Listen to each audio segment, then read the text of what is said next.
our funeral tomorrow. Which will, they have the first half and the second half.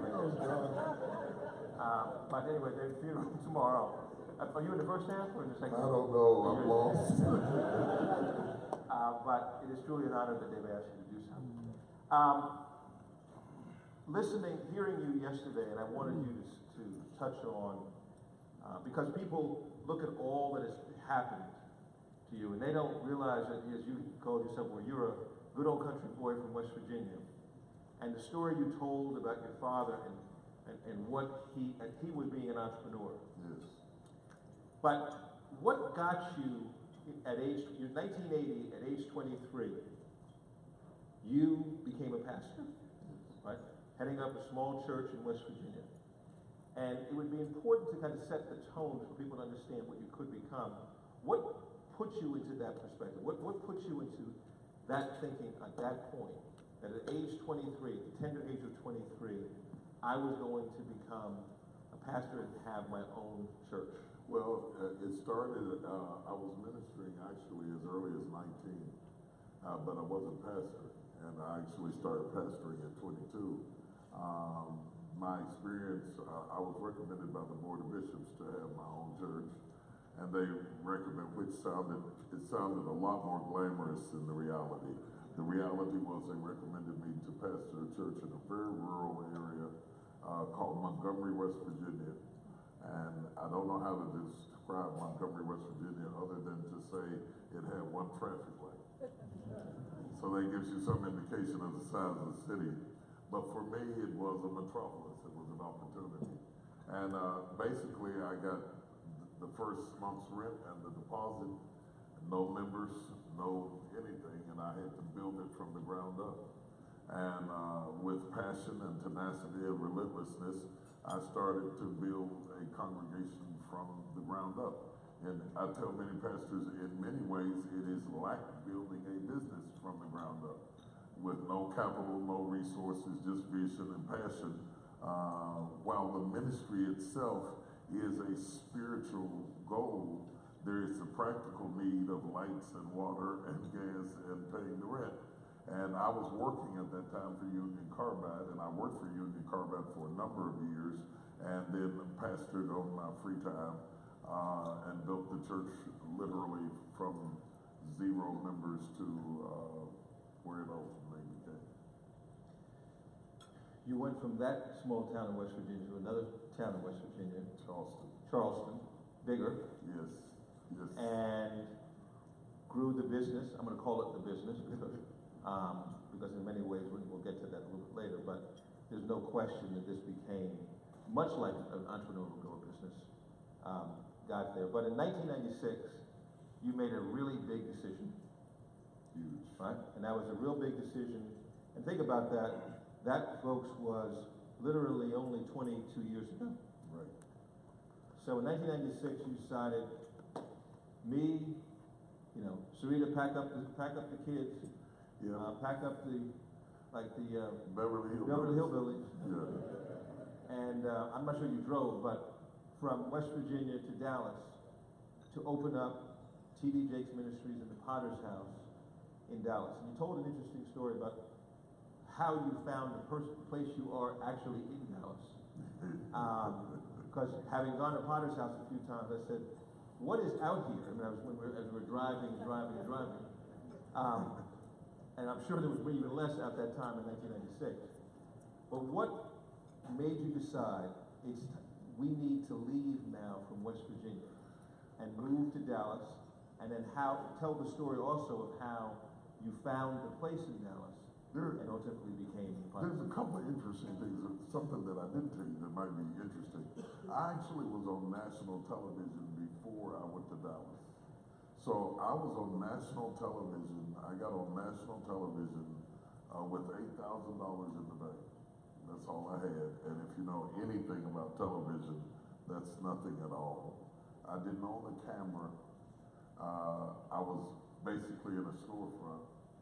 I would use the footage from preaching at other people's churches to put on television. The first time people dialed 1-800-BISHOP-2, it rang all over the church from the sound room to the pulpit wherever we had a phone. I had church mothers at each location with legal pads taking orders, and that's how I got on national television. I also, another thing that people don't realize, my for-profit company is older than the Potter's House. It's incorporated while we were still in West Virginia. I had my own business going simultaneously before I ever got into West Virginia. What had happened to me is I had spoken for a myriad of people that led to it, but the premier spot was Azusa up under Carlton Pearson, and they kind of discovered me. And I started preaching in massive facilities, but I came home to what I call normalcy. When I moved to Dallas because if you live in Charleston, you realize if you want to go to heaven, you have to go through Pittsburgh. Okay, it's going to be a layover, either Pittsburgh or Charlotte. And I think it's US Air was the only thing that we had at the time. And my ministry and my life and my worldview kept growing, though my city did not. And it became clear that I had outgrown the city, and my purpose and my vision needed to be in a larger area. Frankly, I had more vision than the city had problems at the time. I always wanted to do outreach to the homeless. I always wanted to do something for people coming out of incarceration. I had these big ideas of what a ministry ought to be, and I was in a city that had less than 40,000 people. And I really wanted to be in something where I could exercise my dreams. And in order to exercise your dreams, you have to find a problem big enough for your dream. Because your dream must be commensurate to some problem. If your dream doesn't solve a problem, you'll spend your life trying to market it to somebody and convince them that there is a need. But business or ministry or anything else thrives the best where it is a solution to a crisis. And going to Dallas to me was just like amazing because there was a lot of problems to solve. The first thing I did when I got to Dallas was rent the Dallas Convention Center and throw a party for the homeless people. And I had all of this food and all of these clothes and a job fair for homeless people. And I was so excited to have something. If you're a David, you need a Goliath. You need a Goliath. You need something worthy of your rocks. If you don't have something worthy of your rocks, you'll stop throwing. And for me, this was a big Goliath of an opportunity. I threw a party for the homeless people. I brought in all of these clothes. I brought in all of these food, and I had a job fair at the convention center, and that was the way I introduced myself to the city of Dallas.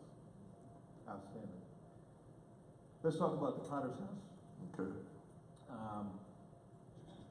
It is truly, it's a massive, massive undertaking that you have expanded over time into a variety of different things. I think it's important for everyone to understand that you have the ministries and the spiritual side of your business, but you are at your heart, at your core, going back to your own father, an entrepreneur. Absolutely. And with that, you know, oftentimes, and I was telling you over the past 3 days. The past 3 days, we spent more time together than we've spent than anything else, but it's been terrific. But I've gone back and I said, let me go back and look at a number of your sermons.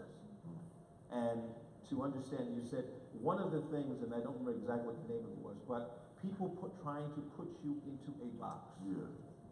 People defining you and telling you what you can be, and what you should be, and what you cannot be, and how we stop in our own progression because we allow someone to define for us what our dreams or what our possibilities can be. And it is especially prevalent for people of color. Absolutely. I think it's a real problem because I think that people like to define you because it makes them comfortable with who you are. So they say you're a dentist or you're a doctor or you're a minister. But there's a certain degree of incarceration in a description. Most of us are more than what we do. And if you allow that label to incarcerate you, it will limit the potentials that you have down to living up to somebody else's definition of who you are, when you could reinvent yourself, you could recreate yourself, and you could have a duplicity of interests at the same time. While I love ministry and I'm called to ministry and everything like that, I also have a passion for business. My father did, my grandmother did, my great-great-grandfather did. My people come from Nigeria. They were from the tribe of Igbos. Igbos are called Black Jews. They're industrious, they're business-oriented. Historically, ancestrally, I have always had that proclivity. Finally, I did not want to be at the mercy of the church board to control how much money I made. let me just be real. I wanted to have the freedom to accomplish my dreams and still fulfill my mission. And so I wasn't willing to allow myself to be incarcerated by a board or a committee who says, you know, this is what you're worth. No more than I am willing to allow an employer to say, this is what I'm worth. Because you can decide what you're going to pay me, but you can't decide what I'm worth. You see? And for me, entrepreneurship creates an atmosphere for if you can work harder, you can have more. And it's up to you. It's up to your potentials. And while I appreciate the opportunities that a job provides, I wanted to be the master of my own financial career and my future and my 5 children and my wife. And I wanted to show her a better life. When we married, I had a good job. We had a steady income. The company closed down. I went through several years of unemployment. We went completely off the radar financially, repossessed my car, lost everything I had, couldn't keep my utilities on, carried water from my mother's house to our house. My wife used to have to boil water for us to take a bath. And there's nothing like trouble to make you fight your way out. There's nothing like trouble to make you fight your way out. In fact, if you take a bow and arrow, the further you pull it back determines how far it shoots forward. So I like to work with people who have had setbacks and been pulled back and faced impossible circumstances, because I really do believe that the further life pull you back is only a prophetic indication of how far you can ultimately go.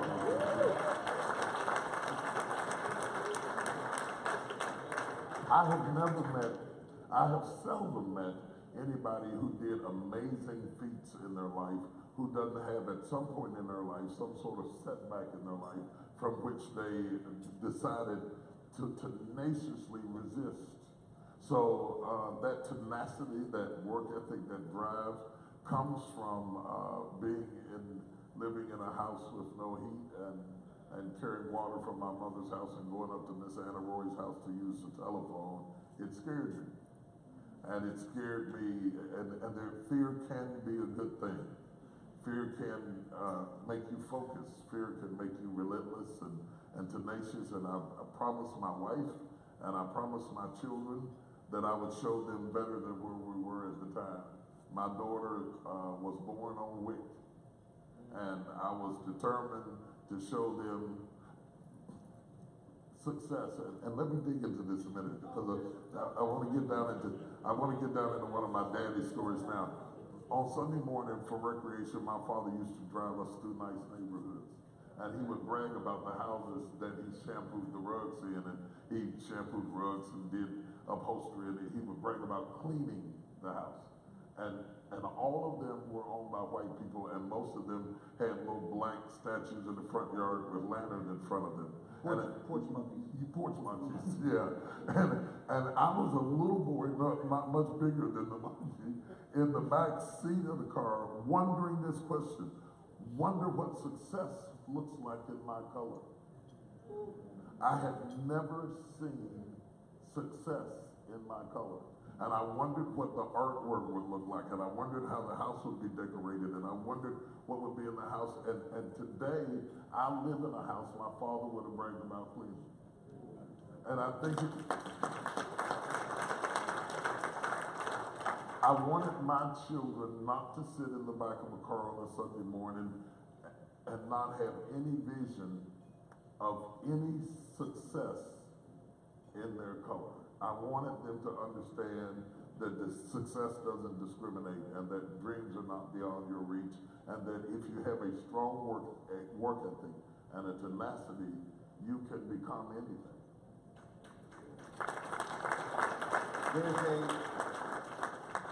strong parallel. When I listen to you, it's like I'm hearing my father speak over and over again. But there's something for people who've come from nothing. Yes, sir. And when I say from nothing, my mother used to say, we didn't have a whole lot of money, but we were rich in other ways. And my father would say to me over and over and over again, young man, the harder you work, the luckier you get. The harder you work, the luckier you get. There's a direct correlation. He was in the military. He said, get up at 5 a.m. He said, because while they're sleeping, you're up doing something. Old money moves early in the morning. That's a God knows truth. Old money moves early in the morning. Young money moves late at night. If you're going to do business with CEOs, you got to get out of the bed in the morning. If you're going to do business with Puffy, you got to be up to 2 a.m. But it's up to you.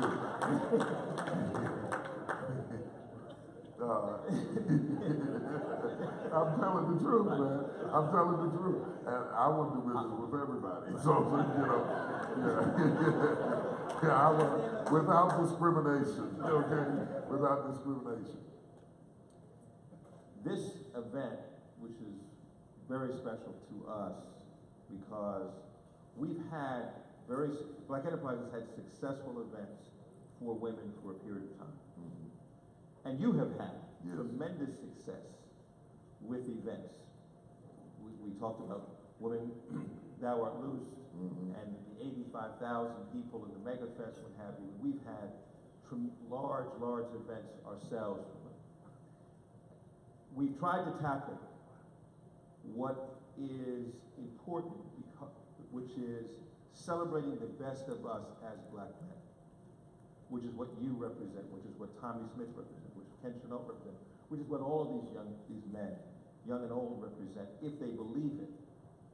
But they're constantly, every day, being reinforced with negative images, negative stereotypes, negative things that are pulling on one's ability to be clairvoyant and to see what they can become. Because the images and the conversation, even last night when you said, yesterday, this white boy who won the Republican primary in Florida comes out, and his first thing he says is, let's not monkey this up with the Democratic primary person who happens to be Black. It's not an accident. It didn't just happen. So we have this pain, this rage, but we got to channel it in the right way. I'd love for you to be able to help us.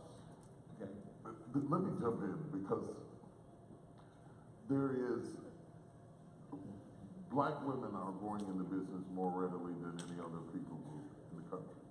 And I celebrate that, and I think that's amazing. I think that's wonderful.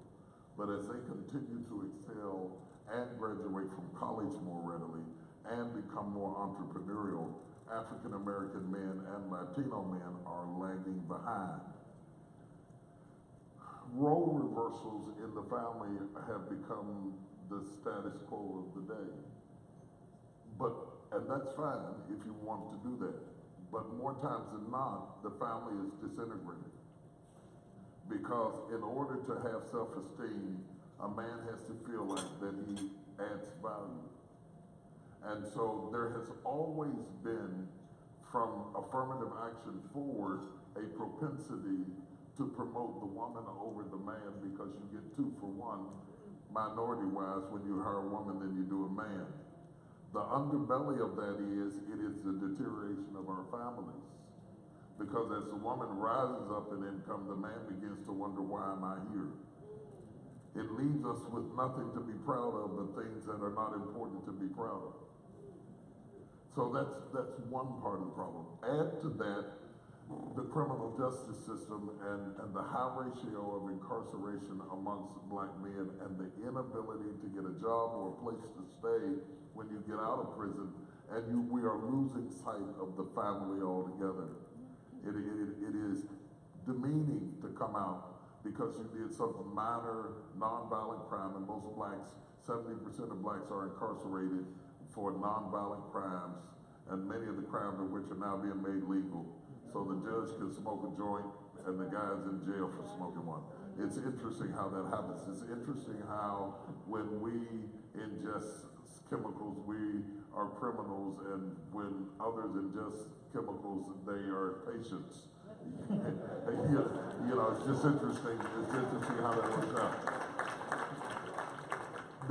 Systemic racist behavior creates the destruction of self-esteem in the family, and I believe that the black male is highly targeted in that regard, which creates dread, anger, hostility, frustration, and it leads to the demise of the family, which is the substratum of the community, and the community is the substratum of the nation, and ultimately we deteriorate as a people when we're not able to hold together some semblance of family. It may not be the traditional mainline families you're describing, but some semblance of connectivity. And so we have a huge problem in that regard. I believe personally that entrepreneurship is a strong message that needs to be perpetuated through our community, because what I'm basically saying is nobody will hire you, hire yourself. Take control, create jobs, open up opportunity, and go after it. Now, I'm not saying that that's easy. The access to capital is not easy. But it is much easier today than it's ever been before because of social media and technology. We have never in the history of this country had the opportunity to be able to communicate with literally millions of people without spending any money like we can today. You don't have to buy a radio ad, you don't have to buy television ads. That takes a lot of money to do that. To be able to get on social media and let your voice be heard, you can at least begin to launch some aspect of business through technology and become effective. So closing the digital divide is critical for us to have a chance at entrepreneurship, in view of the fact that we are often not given access to jobs and opportunities that will restore value to the male, that brings him into the family as a contributor and not just another expense.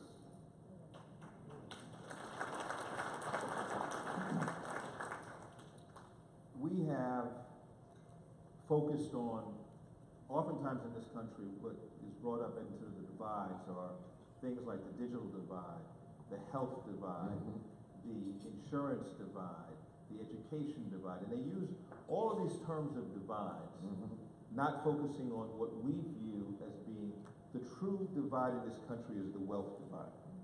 Because if you can solve the wealth divide gap, then if you have wealth, you have all these other different things, or access to these other things.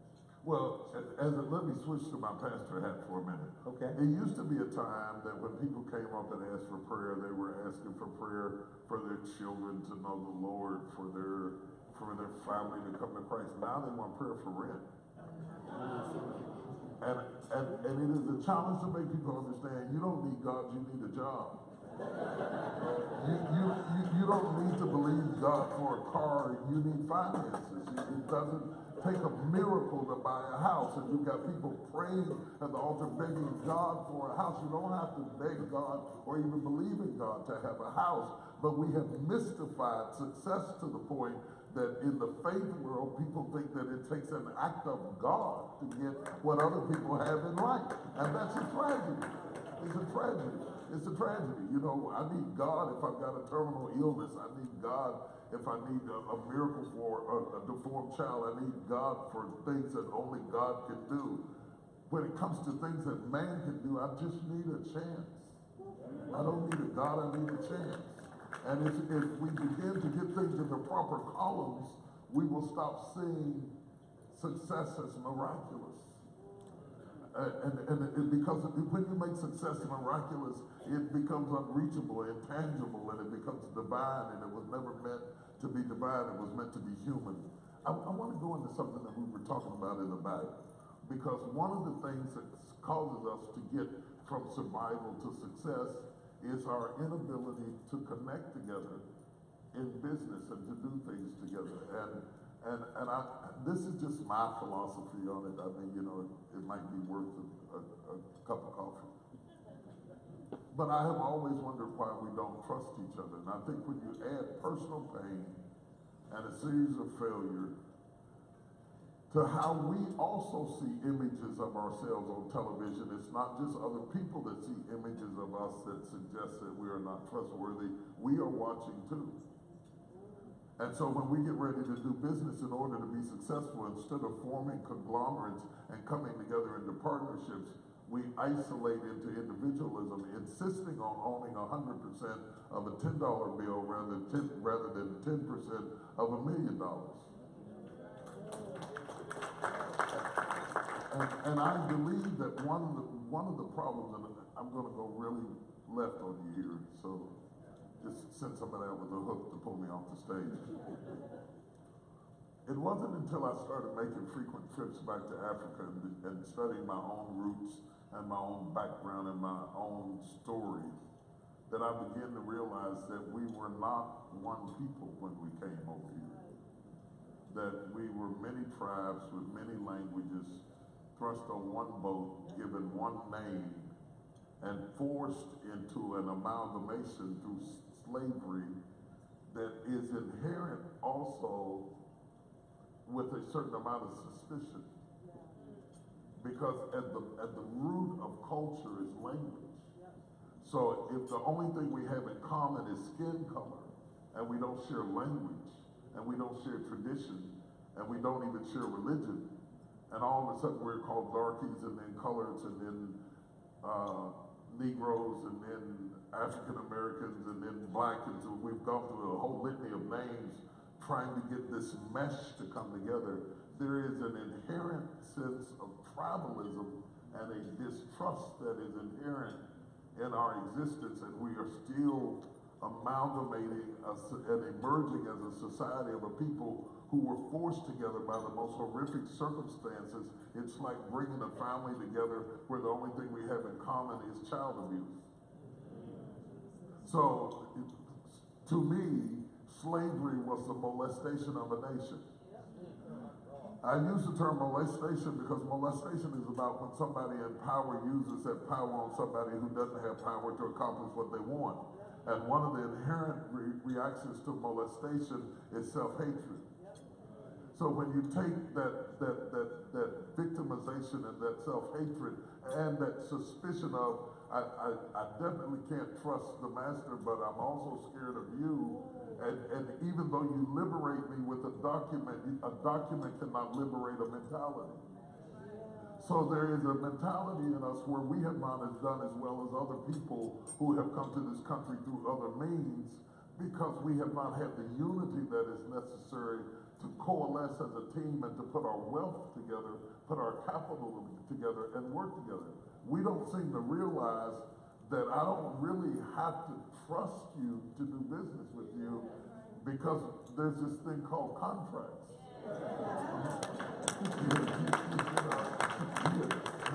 That when you form a limited liability partnership, you are not in business with the person just because you like them or you trust them.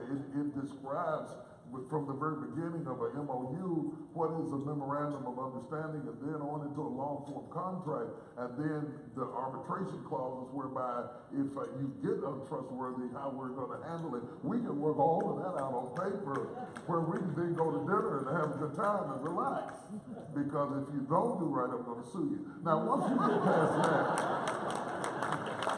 oh, that's a wonderful thing. That's a wonderful thing.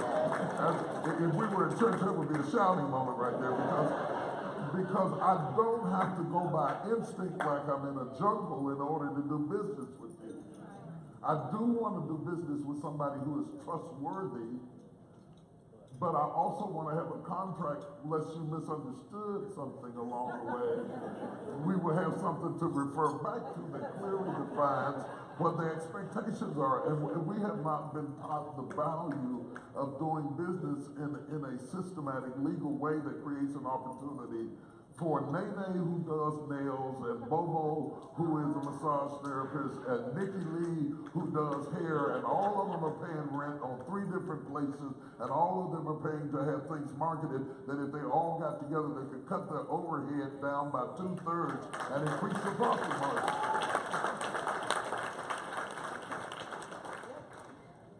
we have that. Well, we speak about this all the time. A point of levity, you know, and my mother used to always say, and I tell this to my friends when I'm playing golf with them, trust in God, all others pay cash. The reality is, we have in business an opportunity. We're asking others to do something for us that we won't do for ourselves. So you cannot continue to say, I'm going to the man trying to get the contract, trying to get the business, when there's someone down the street who looks just like you, who you won't do business with there. So I always ask this question when I speak to groups. I said, well, I call it, do you have a black X? Then I give them 10 things. Doctor, lawyer, investment banker, florist, nail salon, name it, clothier, whatever it might be. Most people, if you were sitting in this room here and I gave you the same exact test, in this room, and I said, how many of you, 50% of your discretionary spending, just 50% of your discretionary spending is spent with other black vendors? And most people here, if you were honest about it, would come up with the word no. But in other cultures, okay, and I see this all the time, in the Jewish community, the dollar turns over 6 times before it ever leaves. In our community, it doesn't even land before we can't wait to spend it with somebody else. So we can't sit and criticize others when we're not prepared to find someone who looks like us. If I have to buy a car or lease a car, I will go to the other end of the USA to find a black dealer to do something. If I have to, if my clothes are going to be made, I'm a size medium, thereabout. If I have to, Praise the Lord. Praise the Lord. I'm going to get somebody black to make my clothes. Because and if they happen to mess it up, I'm not going to say, because this is what we do. I'm swearing off all black businesses because one person messed up. No, I'm just going to find me someone else black who can make it. There is something, there is this thing, and we have the ability to solve it. Not all things, but there's enough. We make and generate over $1 trillion in the black community in terms of earnings. But we're spending it with others. We're not supporting each other. Now,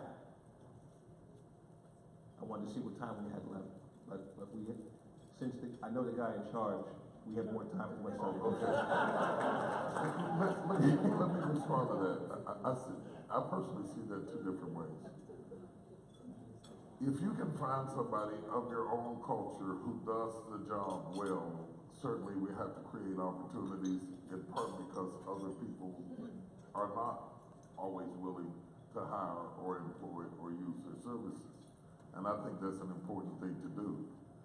But as your business continues to grow, there becomes a level and point in your business that you also have to be able to build relationships outside of your culture. I don't think it ought to be the first thing you do, but it ought to be, in my case in point is this, you've got people from Asia selling you Jerry curl juice, you know, weaves materials who come in, and sometimes the problem is that a business as big as your own has to also be able to do business with American Airlines or Xerox and all kinds of people. And so while we want to generate capital within our community, we don't want to become so inclusive that we exclude opportunities that go outside. And here's another place where I think that we as a people are missing a lot. I certainly think that whenever you can give an opportunity to pull a brother up, you ought to pull a brother up.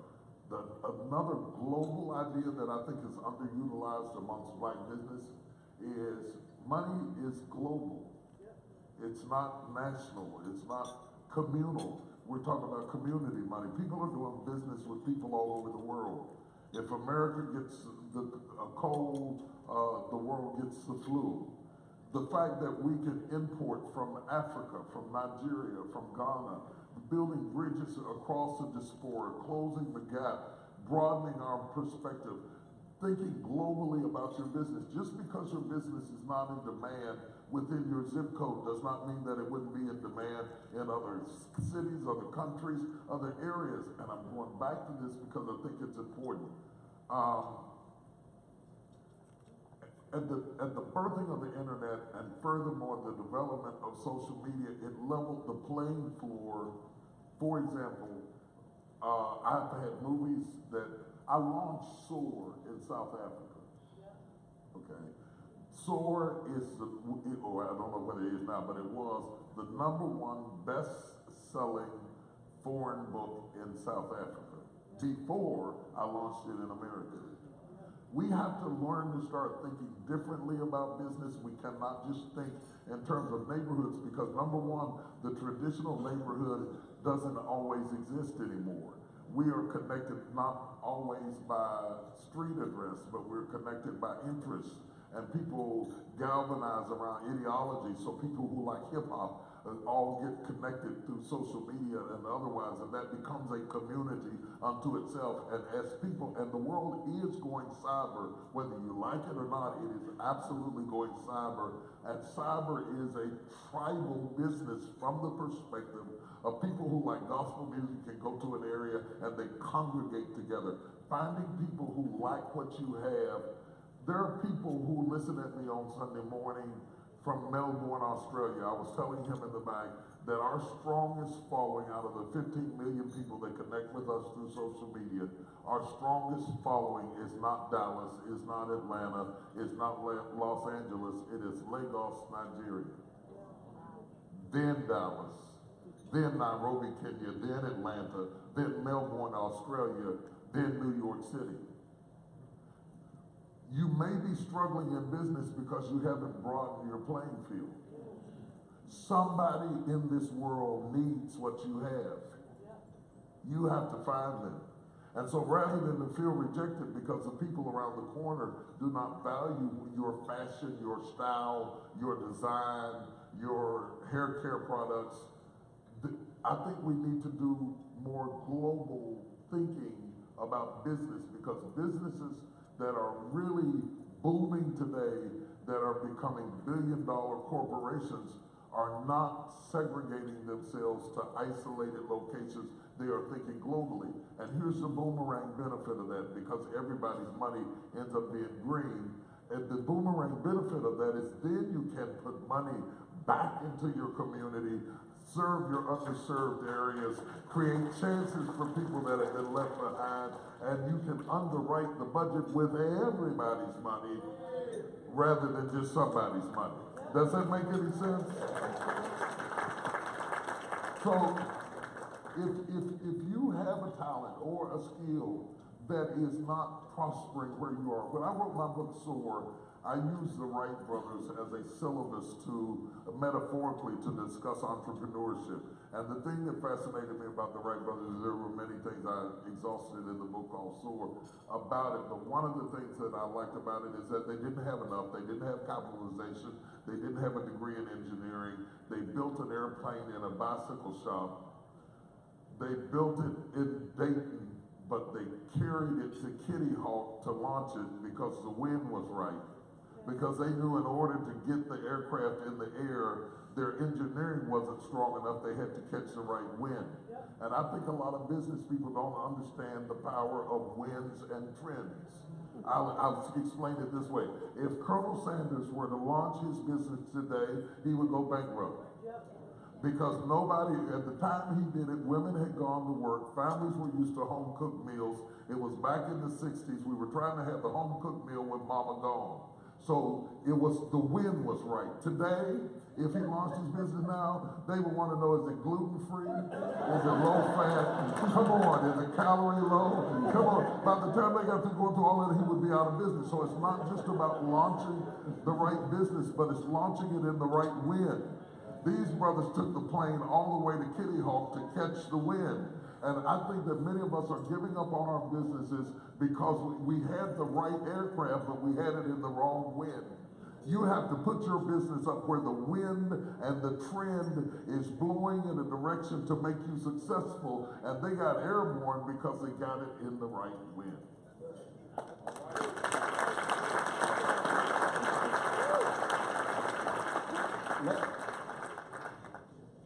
This is a good point for us to pivot a little bit. Okay.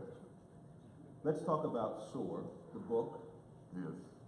and what made you decide at this point, or at that point, to create the book SOAR. What was it that you were seeing was happening around you with stories of people who were stopping along the way, right?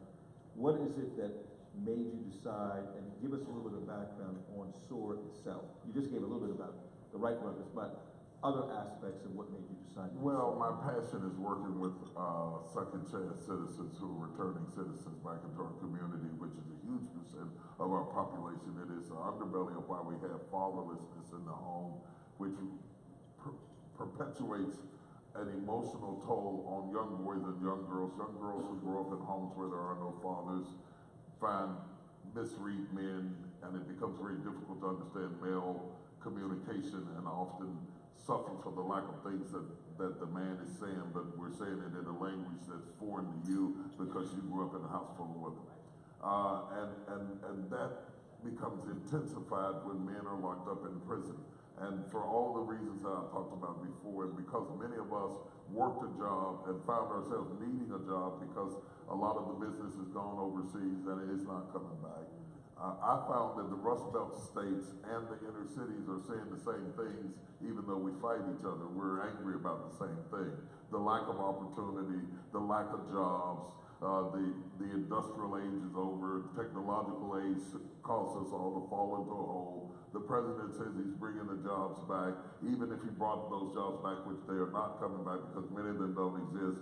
But even if he were completely successful in bringing them all back, they only represent 30% of the population is employed in Fortune 500 major corporations. So 70% of people work for small businesses. And I thought that to have a conversation about entrepreneurship, which has been the underbelly of my family's progress and my father's family and my grandfather's family progress, was a very interesting conversation to have and would affect a lot of people and a lot of families who are being underserved. SOAR then we talk about how do you get your dream out of your head into the air, and how do you build it when you don't have access to capital, and how do you turn your resources back over into your business rather than eating up your profit margins so that you can get your bottom line up off the ground and begin to get the thing to flight. SOAR then deals with the fact that often when we start out in business, we put the money in the minor and we minor in the major. So we want to look rich rather than be rich, and so we're trying to impress people with outside things rather than inside things. We don't invest our capital, we don't minimize and keep our overhead down long enough to get our business up in flight because we want to impress people that we're in business, and we do it to self-sabotage our own success. Because we are in a bling age, we are self-destructive in the way we approach business, and I talk about all of that in the book. We have no plan, we have no strategy, and because most of us are so busy doing what we do, rather than thinking what we do, going into business is about thinking, it's not about doing. And so grandma opens up a chicken shack and she can't get away from the skillet long enough to balance the books at the end of the day, never realizing you can hire somebody to fry chicken. You cannot always hire somebody to think for you. So that's important. Understand that busyness is not business. And yet some of the busiest people I know are the brokest people I know because they are busy, but they're busy doing something that is beneath you. If you don't reserve yourself for your highest and best use and don't learn to hire people to do things that they could do so that you reserve your energies for things that are isolated and unique to your skill set, you will eventually be busy. You will be busy, but you will never do business because you're so busy doing that you're not thinking the business. You have to think the business. You have to have a strategy. You have to have a structure. You have to go about it in such a practical, pragmatic way that you want to move yourself into your highest and best use. And I think that's important. So I started this book called SOAR.